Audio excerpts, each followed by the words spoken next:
guys, welcome back sa vlog ko ngayon. Ayan, pasensya na kayo guys at medyo naulit ko po guys pag-upload. Gawa ng yung music ko guys is hindi pwede, kaya okay lang po guys. At uulitin ko guys, ayan, pupunta na kami doon sa Ocean View Park po. Dito lang yan guys sa Bislig City po, sa lugar namin. Maganda kasi doon guys, ang restaurant po nila. Kailangan mo lang guys aakyat pa kasi nasa tuktok po yung restaurant po nila. Pero maganda lang po kasi makikita mo yung mga view dito sa baba po.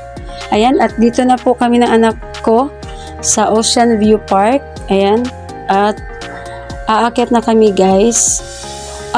Late lang po kami guys dumating. Hapon na kasi, kaya free na po kami sa entrance po. Kasi yung entrance po guys is para yun sa dollhouse na pwede ka magtingin doon sa iba't ibang klase po ng mga dolls po guys.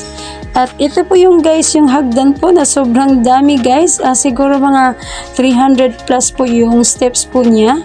Kaya ma-feel mo talaga guys yung hinihingal ka guys. Gawa ng sobrang taas po. At thank you naman po at nakabalik kami dito guys. Maganda po dyan guys sa dollhouse po. Sobrang ano yun guys, yung aircon po nila sobrang malamig. Gawa ng yung mga dolls kasi nila guys is nasa ibang bansa pa kasi yun. Iba't ibang klase po ng mga dolls. Next time ko na lang po pupunta dyan. Kasi alangan na po yung oras namin guys, kasi maya maya magkuklose na po sila dito guys.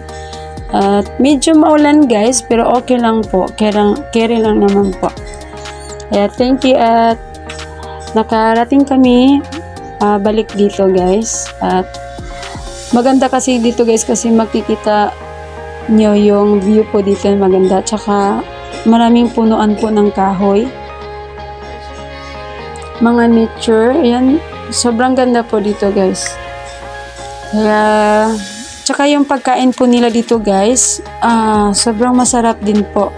Kaya kung gusto niyo magpunta dito guys, ayan, punta lang kayo dito guys. At ito po yung restaurant po nila guys, kainan po nila.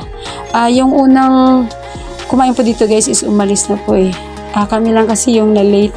At ito lang po guys yung na order namin. And thank you guys for watching my vlog. Salamat sa walang sawang pag-support nyo po lagi sa mga vlog ko. Ayan, ito po yun guys yung makikita nyo sa baba. Kasi nasa taas po kami. Ayan po. Ayan. Thank you guys sa love and support. God bless to everyone.